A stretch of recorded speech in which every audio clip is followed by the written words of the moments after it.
আমাদের অনেক ভাই, আমাদের অনেক বোন টেক পাচ্ছে, সেই সাথে আমাদের 5 জন কিন্তু অলরেডি শহীদ হয়েছে। এখন এই যে বাংলাদেশ, এই বাংলাদেশে 2000 শহীদদের বিনিময়ে যে আমরা বাংলাদেশ পেয়েছি, 24-এর যে নতুন বাংলাদেশ আমরা পেয়েছি, সেই বাংলাদেশে এসে আমাদেরকে আমাদের আকাঙ্ক্ষার যে একটা নতুন বাংলাদেশের স্বপ্ন দেখে আমরা রাস্তায় নেমেছিলাম, সেই আকাঙ্ক্ষার বাংলাদেশ আমরা পাইনি। আপনারা দেখবেন সোশ্যাল মিডিয়ায় এখন ঝড়, তোমরা কারা আমরা কারা, তোমরা কারা আমরা কারা বলার চেয়ে যারা এই স্বাধীনতা এনে দিয়েছে তোমরা কারা আমরা কারা বলার মতো যে পরিস্থিতিতে আপনারা এখন আছেন, সেই পরিস্থিতি যারা তৈরি করে দিয়েছে তাদের জন্য আপনাদের কোনো কর্মসূচি, আপনাদের কোনো চিন্তা আমরা দেখতে পাই না। কেন?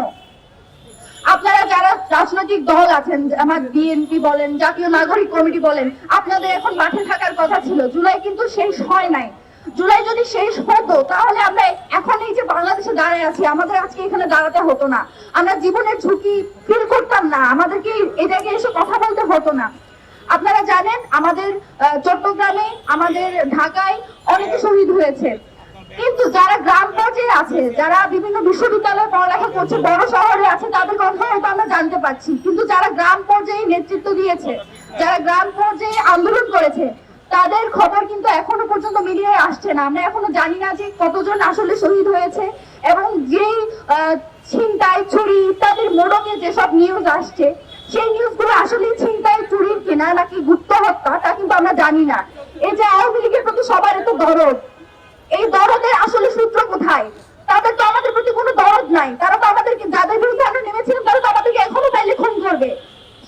কিন্তু আমাদের সবার থেকে তাদের জন্য খুব দরদ। এত দরদ আসে কোথা থেকে আমাদের, আমি বুঝি না। এই জায়গা থেকে আজকে আমাদের 3 দফা দাবি নিয়ে আমরা এখানে এসেছি।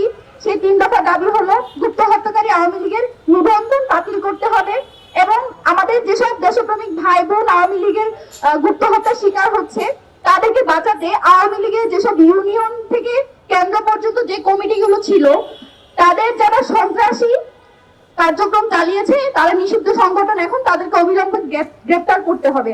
তৃতীয়ত, প্রাইভেট বিশ্ববিদ্যালয় সহ বাংলাদেশের সকল জুলাই যোদ্ধাদের নিরাপত্তা নিশ্চিত করতে হবে ইন্টারিম গভর্নমেন্টকে। আমরা শুনতে চাই না আপনাদের কি কি সীমাবদ্ধতা আছে, এইসব সীমাবদ্ধতার কথা আমাদেরকে শোনাবেন না, আমরা শুনতে চাই না। বাংলাদেশের বিচার ব্যবস্থা, বাংলাদেশের আইন শৃঙ্খলা, ল অ্যান্ড অর্ডারকে আপনারা ঠিক করেন, আর যদি ঠিক করতে না পারেন আপনারা বলে দেন, আমরা নিজেরাই তার ব্যবস্থা করে নিব। কিন্তু আপনাদের হাতে আমরা যে দায়িত্ব তুলে দিয়েছি, সেই দায়িত্ব যথাযথভাবে পালন করার চেষ্টা করেন, না হলে দায়িত্ব ছেড়ে দেন। এলো মুক্ত চিন্তার স্বাধীন দৈনিক খবরের কাগজ। এখন খবর হবে নিখাত, নির্ভীক, নিরপেক্ষ।